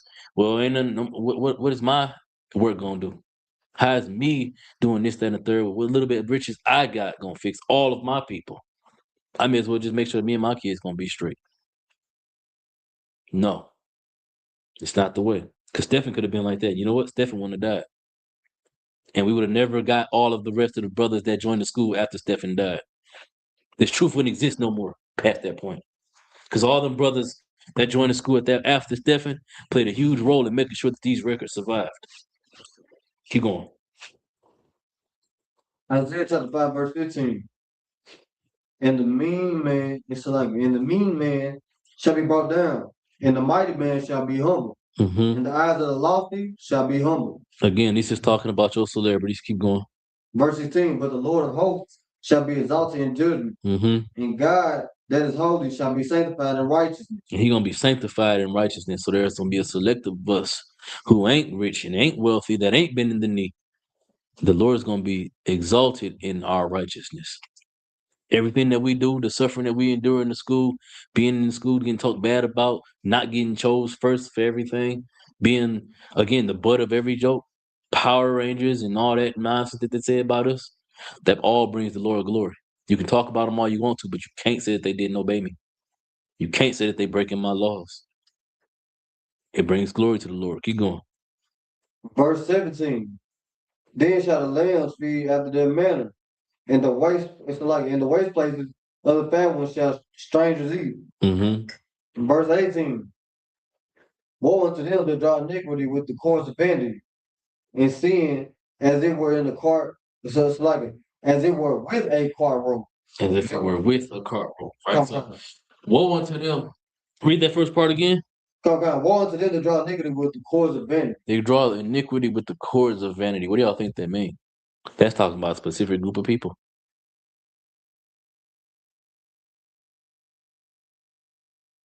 It's talking about women. But what do y'all think it's talking about? What kind of women do you think it's talking about? With the cords of vanity. They draw iniquity. They commit sin using their appearance to commit the sin. Christians? No, it's women. It's a type of women, though. It's something that women do. Prostitute? The OnlyFans, yeah, prostitutes, but OnlyFans. It's crazy. That's a modern example of what he's to prostitutes. They're committing their what does it read again? Come. Verse 18. Woe unto them that draw iniquity with cords of vanity. They draw iniquity, they lure in iniquity, committing sin with cords of vanity. To be vain means you focus on your appearance, nothing else but your appearance. That's the OnlyFans model. That's the prostitutes. They get in the sin. The sin part of it comes from them using their beauty to get money. They having sex for money, provoking prostituting their bodies out, selling themselves for money. They're using their appearance, they're using their vanity to get money. That's the sin. Keep going. And sin as it were with a cart rope. Verse 19. It said it's sin as if it was with a cart rope. Keep going. Verse 19. That say, let him make speed and hasten his work, that we may see it. And let the counsel of the Holy One of Israel draw nigh and come, that we may know. That's what we want. We want the counsel of the Holy One to come so that we may know it. We want to know what the solution is to fixing all these problems with us as a people. Where is the answer? The Lord gave us the answer, and we got to start looking after him to find it, which is what this is saying. Keep going. Verse 20. Woe unto them that call evil good and good evil. This is your pastors. This is Christianity now, flat out. And a lot of the people that give the glory to God supposedly, but really don't. So you got your fake Israelites, you got your individual lights, you got your so-called woke people, spiritual Erica Badui with the universe, the stones and the crystals. This is all of them. It says, woe unto them what? Woe unto them that call evil good and good evil. Mm-hmm. They put darkness for light and the light for darkness. No, the reason why I can say all of those people, this applies to them, is because they don't serve the Most High God, but they give credit to God. They say they give credit to God. They call good evil. They call evil good. That's what they're doing. Everything that they do, these awards and appear in all these movies, these films, and all the weird stuff that they got going on behind closed doors, it ain't to bring glory to God, because none of it is glorious. None of it's godly. It's all selfish and to serve the beast, Mammon. Good. It's a lot of what you're saying, so okay, because you heard about Amber Heard, right? Talking about what's my man? Johnny Depp. Yeah. Because she played as like a hero in like a movie. So everybody was thinking this good thing of her. And then Johnny Depp on the court had proof of her actual turds sitting on his bed and blaming it on the dog. He said he knows his dog could do it because dogs do not lay human-sized turds. Wait. She's so wicked, she pooped on his man's bed. What? They called her Amber Turd. Yeah, that was kind of amateur. I didn't even hear about that, but I know she was in the courthouse doing blow. Crazy, because she played a superhero in a few movies. See? It's crazy. Well, that's a great example of white supremacy, but this ain't about white supremacy. This is talking about the Lord's Vineyard.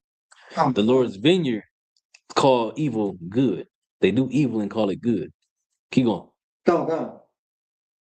They put darkness for light and light for dark. They put bitter for sweet and sweet for bitter. Mm-hmm. Basically, all that's saying right there that they flip what's supposed to be righteous, what we're supposed to be doing, and making it evil. And the reason why I use the pastors specifically, though, is because they got the truth. They don't have the truth, like it. So they have the Bible, the conduit to getting the truth. But instead of teaching the truth, they don't teach what's written in there. They teach you something about what they was told about what's written in there. Come on. You know what I'm saying? They don't teach you the Bible. They tell you stuff about the Bible that ain't in the Bible. Good. So is it like when they try to use that one scripture to say eating pork don't like they try to say some they try to use some scripture to say that eating pork was lawful. Which verse? But then Now it goes in the mouth. Yeah. Mm-hmm. That one right there. Yeah, come. So that's like an example of it, right? That's a great example of it. Come. Peter's vision is a great example of it. You know what I'm saying? Well, that's the same verse, but no, that's not. That's Mark 7, what you're talking about. But Peter's vision talking about where Peter ain't never ate nothing unclean a day in his life. And then later on in verse 32, I believe, is revealed that the Lord was actually talking about people, him dealing with unclean brothers and sisters. Come. Right? But they'll twist that and say, no, see, I can eat unclean food. I can eat the pork, shrimp, crab, lobster. Look, they'll tell you that when Christ died, they won't give it to you in the verse. They won't find the verse or nothing. till you can break it down for them. They'll tell you that when Christ died, the law was nailed. It's like the law was nailed to the cross with him. And when he died, the veil was removed that now we can deal directly with the Most High God. Even though Christ said that I am the way, the truth, and the light, and the only way you can get through to the Father is through me. They say that when Christ died, the truth was nailed to the cross, and the veil was lifted. So now we can communicate directly with the Most High God. Crazy. You see how they twist things? That's what this verse is talking about. All of that what it's saying is talking about you take the bitter for sweet and the sweet for bitter, the good for evil, the evil for good. They flipping the Lord's laws. They flipping the relationship that we're supposed to have serving the Lord and the relationship we're supposed to have with one another. Keep going. Verse 21, woe unto them that are wise in their own eyes and prudent in their own sight. Man, that's black and white. They too wise. They did. Brother, you can't tell me a man can walk on water. I don't believe that really happened. You can't tell me a man took 5 fish and fed 5,000 people. I don't believe that. Well, destruction unto you, brother. You're just too wise to believe it. Well, brother, when the Bible said that the world flooded, in the book of Genesis, there wasn't enough water. There's not enough water in the earth to cover the highest mountain in the land, plus all the land around it, scientifically speaking. Well, brother, it's a good thing that the Lord hid this from the wise and the prudent. You know too much. Your faith is too weak because you think you know too much. Keep going. Come. Verse 22, woe unto them that are mighty to drink wine, Mm-hmm. and men of strength to mingle strong drink. Y'all need me to break that down? So like I need to go down. Read it again. Come. Woe, this is the book of Isaiah chapter 5, verse 22. Mm-hmm. Woe unto them that are mighty to drink wine, and men of strength to mingle strong drink. Destruction unto them that are mighty to do what? Woe unto them that are mighty to drink wine. Is that all you amount to? Your hard work, you go so hard, and everything just for what? Why you in the truth? Is it because we go to the club? Because we go get drunk, and we have fun, and we amazing brotherhood. Are we here for the brotherhood? Are we here for the work? Why are we here? We here to serve the Most High? Or are we here to get drunk and have fun? What are you mighty for? Why'd you go through Hebrew Academy? I went to Hebrew Academy to be a soldier. To learn to be a soldier so that I can raise up and fix my people. I'm mighty for that. I'm not mighty for strong drink.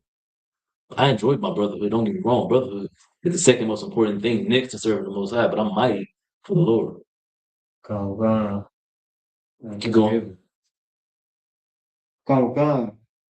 And men of strength to mingle strong drink. Mm-hmm. Verse 23. We justify the wicked for reward and take away the righteousness of the righteous from him. Don't ever justify the wicked for a reward. You know who that is? That's IUIC. They justify the wicked for a reward. What's my man? Trayvon Martin.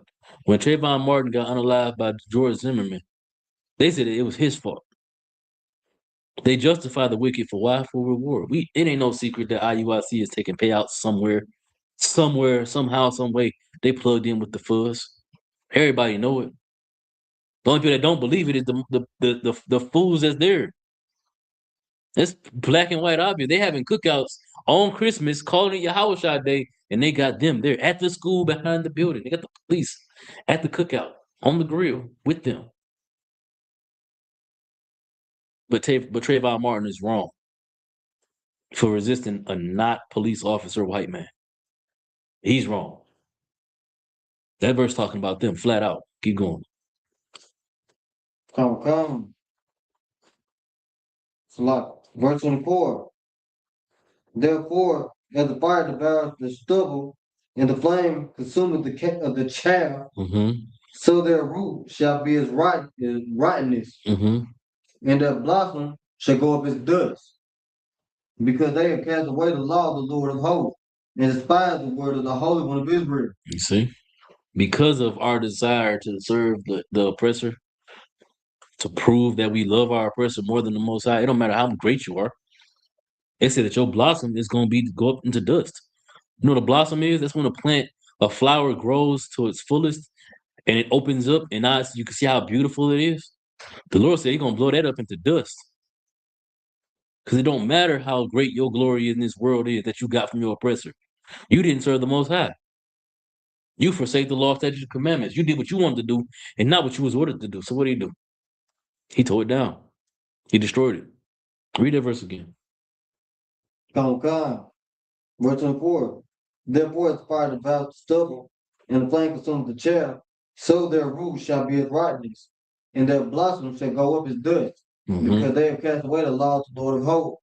So like the Lord of hosts, and despised the word of the Holy One of Israel. Real quick, that where it says, so their root shall be as rottenness. What it's talking about right there specifically is talking about everything that you aspire to do, you put your hand towards. It's going to just cause destruction to our people. If you're a brother or a sister and you want to be a rapper or a singer, the only way you're going to make it is if you talk about killing your brother or prostituting or pimping out your sisters or being a hoe. That's what that verse is saying right there. At the very root, it's going to be destroyed. So before you can even make it, you have to change what it is that you're going to make it with. You're going to have to change to something that's rotten, something wicked. Keep going. Verse 25. Therefore is the anger of the Lord kindled against His people, and He has stretched forth His hand against them, and has smitten them, and the hills did tremble, and their carcasses were torn in the midst of the trees. Streets.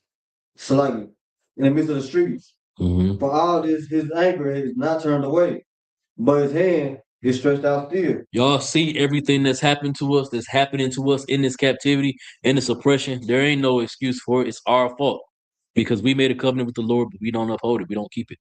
So now the Lord is causing us to die, to suffer. How long are you going to expect your son to keep being bad? How long are you going to accept it before you start whooping his ass? That's what the Lord is doing to us. He's not going to accept us keep being disobedient to Him. He gave us laws, statutes, and commandments. He gave us everything that we needed to be safe in our own land. He removed the heathen from among us, made sure that we were safe, made sure the truth was going to be able to be spread, set up brothers in the whole school throughout every captivity to make sure that school kept going. And we still just didn't listen, still didn't get it. So now here we are today in 2025, going into 2026. Niggas finna celebrate New Year's Day. You know how many niggas finna die? A lot. A whole lot. How many niggas finna go to jail? A whole lot. I'm gonna tell you a story real quick, right? So in 2010, because before I graduated high school, my cousin Robert left. He went to go to visit his baby mama.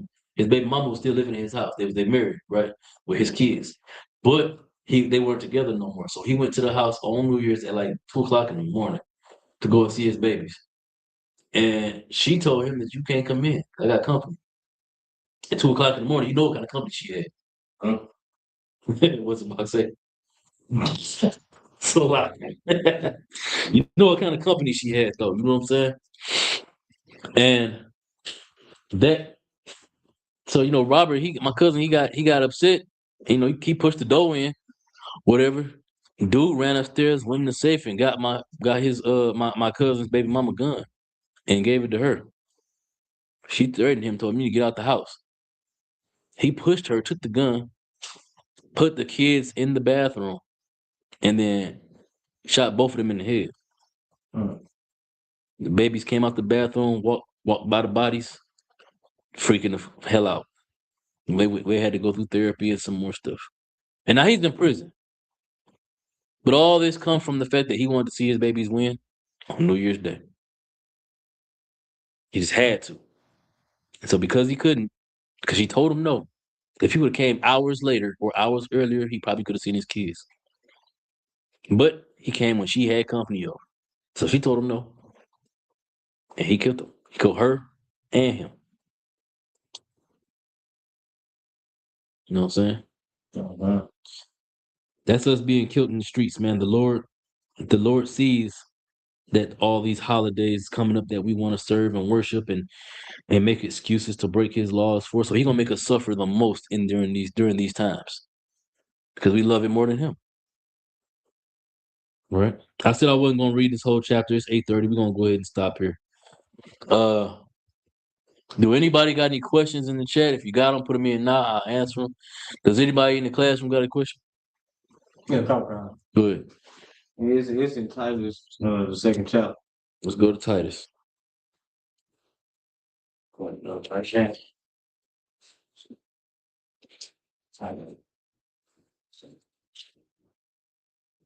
I'm curious to know what is your question about Titus, man? Because that's obscure. It's right here, and making sure I get I want just a general breakdown on it. I know it might be like straightforward, but I want to make sure just to be sure. Okay. So the book of Titus chapter 2 in verse 11. I'm reading. My question is for 11 through 12. Mm-hmm. You know what I'm saying? So verse 11. For the grace of God that bringeth salvation hath appeared to all men. Of course. What do you think that's saying right there?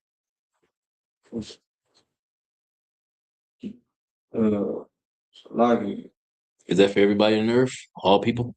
so like it's only talking about Israel, the men of Israel. Okay, keep going. Come.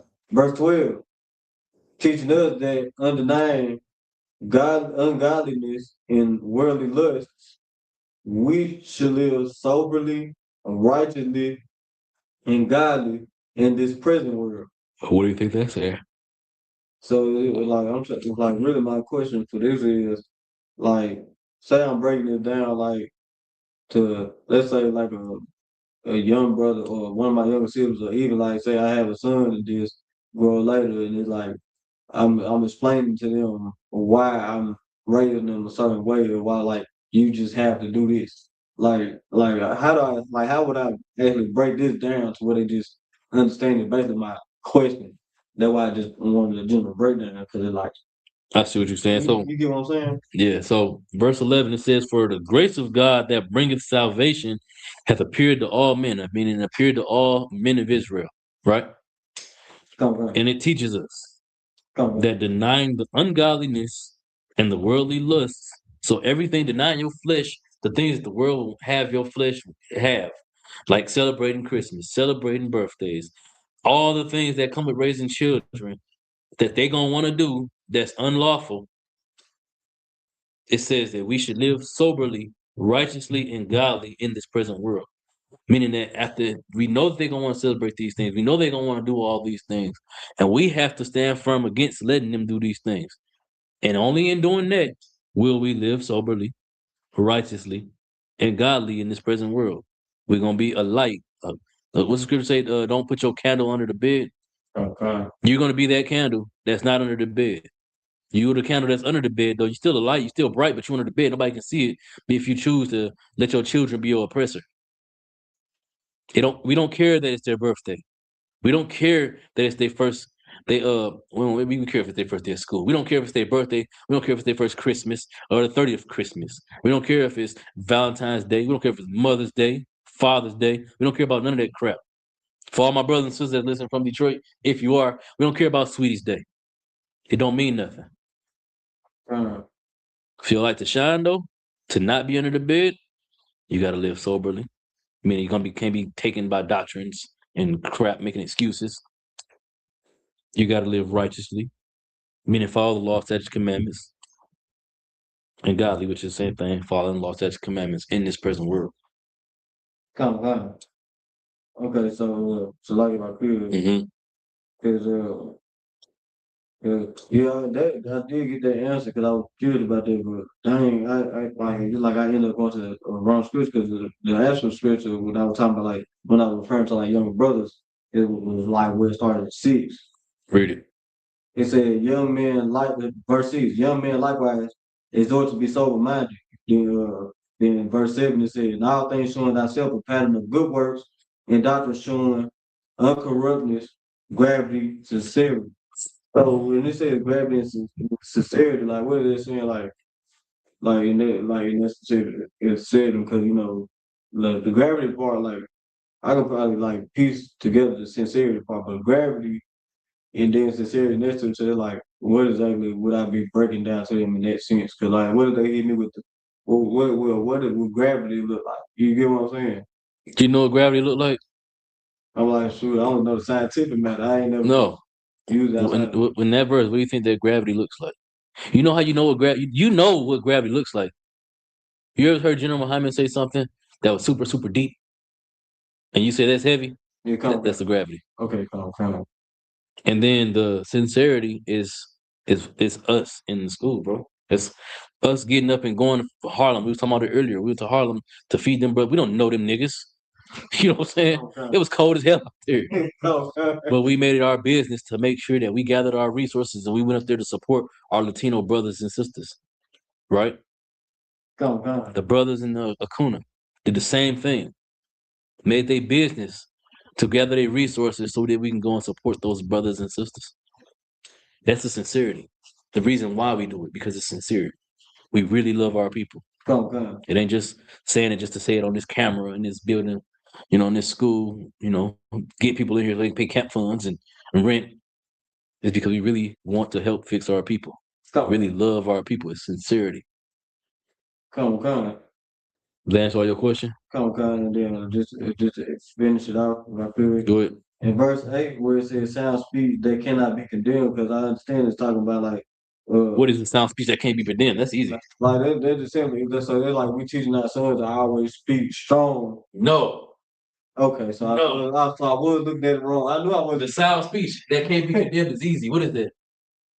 The truth. Okay. This is the sound speech that cannot be condemned. And in that, you are teaching them those things because in the truth, we teach men how to be fathers. We teach boys how to be men.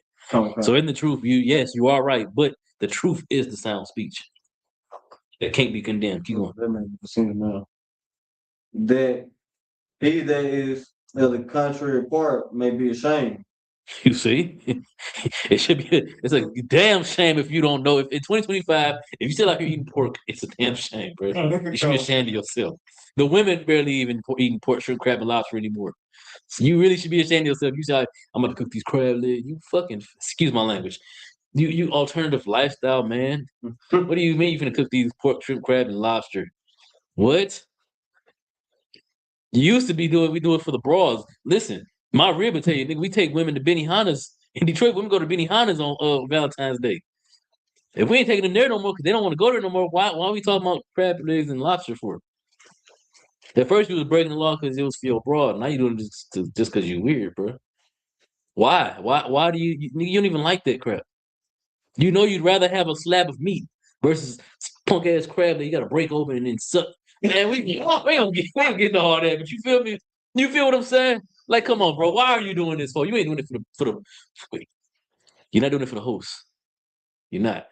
You're doing it for your weird sexual deviance. All right. You're homosexual. If you eat crab legs, you're homosexual. I'm sorry. It's the truth. You a man, and you breaking them claws and you sucking that meat out the legs and claws. You are a homosexual. All right. Your alternative lifestyle. Give me first. What is it? Colossians 6:9. 1 Corinthians 6:9. Or is it Colossians 6:9? Oh man. Somebody. The abusers in themselves with mankind. Because that's what you are. You want to abuse your mouth with mankind. Okay? 1 Corinthians 6:9. Let me get this. The book of 1 Corinthians chapter 6, verse 9. Know ye not that the unrighteous shall not inherit the kingdom of God. You will not get the kingdom of God. Your broad don't want to go to Benihana's. You want to go to Benihana's. You ain't getting the kingdom of God. Keep going. Be not deceived, neither fornicators nor idolaters, neither adulterers, nor effeminate. Nor what? Effeminate. You cannot be an effeminate man. You can't be taking crab legs. I don't care how good they taste. All right? You better grab a fork or something and break them open. No, I'm gonna put it in my mouth. I'm gonna crack it with teeth. Then I'm gonna bend it and pull it out the sleeve. Then I'm gonna put the meat in my mouth and suck it out the shell. That is gay, bro. I'm sorry, bro. You can't not gay that, bro. It's gay as hell. What are you doing? It's wild, ain't it, bro? Keep reading. It's like it. You can't be effeminate, bro. You cannot and get the kingdom. It's not gonna work. Keep going. Wow. That's like it. nor abusers of themselves with mankind. You can't abuse yourself with mankind. You out here trying to put rod in your. Oh, speaking of abusing yourself with mankind, it's something I wanted to talk about too, right? So there's a video that Captain Tazariak shared. Y'all seen it? Of that dude dressed like a woman talking about black man supposed to be defending us. Now, when I first seen it, before Cap came on there, came on, he said he's for out. He said, "You bitch ass nigga." I didn't understand. I was like, why he said it for? That's a woman, ain't it? And then I thought about, damn, that's a nigga. It's a dude. Got his whole surgery and makeup on and everything. You can tell it's a dude though. When you go back and rewatch it after that, you can see his shoulders. That's a nigga. But anyway, so you watching it and whatever. And he talking about, man, yeah, black men supposed to be out here defending and protecting us. But you a dude. What you mean us, nigga? You supposed to be out here protecting black women. Not being them, hiding amongst them. What you mean? But then want to replace the black woman. Come on, dog. That's insane. So like, that's the nigga. You know how he started off though? Before he was all gay like that, he was eating crab legs, bro. He started off eating crab legs. I'm trying to tell y'all. All right, don't let your baby put that pacifier in his mouth too long now. Or you gonna grow up wanting crab legs and rolling blunts, and licking them and putting them in his mouth. Pause. So lucky. Go ahead. So like, I don't mean to send the class, but I really don't. I thought you were talking about when you brought up the abuse self mankind. I thought you were talking about the other video Cap reacted to with when that one brother was from Chicago was talking about how he ain't never going back to Man, he talking about he said verbatim. He was like, and she got her stuff cut off. Ain't no dick down here. He started feeling. He's like, damn, you wet girl, bruh. Did you see how the tranny looked off the screen like this nigga trip? For a minute, the tranny's suspension of disbelief went away. She was, or so like he was sober minded for a split second. This nigga lying. This nigga tripping. Come on, man. And this nigga talking about ain't nothing. These regular women, they got nothing on this. What? like that. What I thought you were talking about, that was crazy. I forgot all about that, bro. That was crazy, bro. That was disgusting. Fall a victim to your own lust. He got famous from it too. Of course. It's crazy. It don't matter how much fame you get. And you see what I'm saying? You see how he's talking about how no natural woman can compete with it? That goes right back to the verse about the brothers in the vineyard making good evil and evil good. Oh. You feel me? Because he's talking about the regular, natural woman. Fudge that. The woman, because she ain't got to be nuts. She can get the BBLs and all that. I don't care. She's still a woman. Versus a man who got his rod cut off. It's not the same. You can't make that the same. But he's saying that that's better than a woman, a natural born woman. She could have pancake titties, you hear me? Motherfucking frying pan booty. I don't care. That's a woman. That's a box. She got a uterus. She can have babies. She got a period. A flower that come on every month. Unless her stuff are regular. That ain't the same thing as a man who got his rod cut off and he taking hormones to grow some breasts in the behind, get the surgery. That's not a woman. And you know what the scripture say about niggas that get their rod cut off? Y'all know what it says? Like, I don't think I heard him. It's crazy. Hold on. It's crazy. Couldn't like you know what I'm talking about? He's down. He said, you can't. Precept. Weird.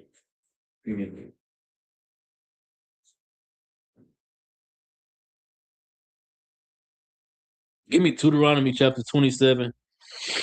Hold on, wait. That's not it.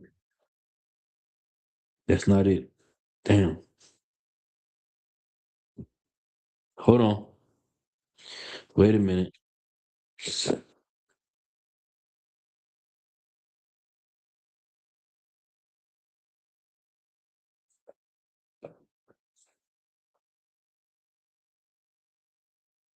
I gotta find it now. Slacky. Hold on.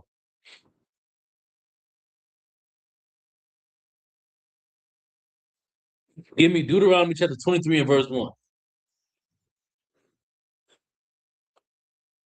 There's a verse. She said, is that a eunuch? In the traditional American understanding of a eunuch, yes. But no, a eunuch is just a man who don't have sex. You don't have to cut your rod off to be a eunuch. But to the American understanding, just like the word virgin mean you ain't never had sex, a eunuch to the American understanding meaning that you got your rod cut off. But that's not what it's talking about. Like you said, it's Deuteronomy word. 23:1. The Bible has judgment written for all of us, including you trannies that want to be men. That want to be women, but you really men. And it's really a double whammy because I'm gonna show y'all why in a second. Deuteronomy chapter 23 and verse 1. It's like my favorite stuff together. Go ahead, read it. The book of Deuteronomy, chapter 23 and verse 1. Mm-hmm. He that is wounded in the stones or had his privy member cut off. What is your privy member? What are your stones, first of all? Those are your testicles. If your balls get cut off, if your privy member is cut off, meaning your rod, keep reading. Or his privy member cut off, shall not enter into the congregation of the Lord. Y'all know what the congregation of the Lord is? Not only can you not get the kingdom, y'all know what the congregation of the Lord is? The truth. They can't even come in here. You can decide, like, damn, I really messed up. You still can't come in here, nigga. That's a lie. You have to deal with that between you and the Lord now. I'm not obligated to let you in here. You can't come in here because you ain't got no rod no more, bro. You can't. But what was I saying? That this is a double whammy though. Oh yeah, because you got some that don't cut their rod off, right? You got some that just get the surgeries, they had a butt and the breast, they take the hormones or whatever to make their voice change, whatever. They look like women. They still got a rod. So what happened when they repent? Can they come into the truth? No. No, they can't. You know why? They ain't gonna make it. You know how they ain't gonna make it? The ones that got their rod cut off, they go to the club, they be getting niggas to get them to go take them home and lay with them. And then later on, they reveal that that wasn't really a vagina, bro. That's just another hole. What about the ones that got the rod, though? These niggas don't make it out alive. They don't get the chance to repent. Niggas die. The Lord said that you got your rod cut off, you're not gonna come into the truth. You can't come to the congregation. If you still got your rod, but you still a tranny out here, you're gonna die to the people that don't know that you got a rod. The Lord ain't playing no games, man. Because one thing the Lord gave us is austere spirits. We don't play about certain things, and that's one thing that niggas don't play about. You ain't gonna tell me you a woman. I find out after kissing all on you and feeling on you, I feel balls. Or I'm finna beat the hell out of you. You feel me? If you don't die. That's Judites for you. I don't know about everybody else. It's like, I mean, not even that. That's Israelites for you. I don't know about everybody else, because the white man, he don't care. The East Indians, he don't care. The Asians, the Arabs, they don't care. They don't give a damn. The Israelites do. Benjamin, Simeon, Yashakar. Israelites ain't going for that. I don't know an Israelite brother that done stumbled upon a woman with rod after telling him that she ain't got no rod, that she's a woman. Come to find out she's a he, and they made out alive. I've seen stories about them being killed for that, you know. But Salaki, I ain't gonna hold us up no more. Did I answer your questions? Everybody to wild? Any questions online? All right. Y'all talk in the room? All right, with that, I pass the class off to Priest and Officer Kabashman.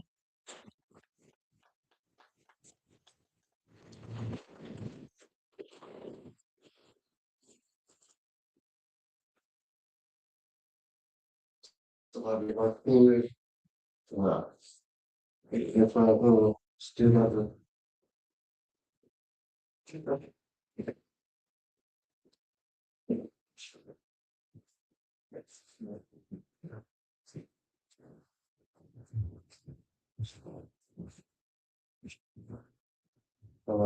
could, but really.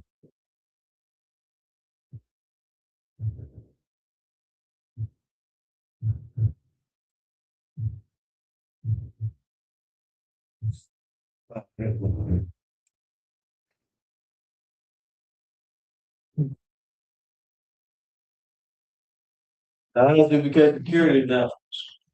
Well, the ISWBK started at 1 West 125th Street, Harlem, New York. Rule for new brother and sister.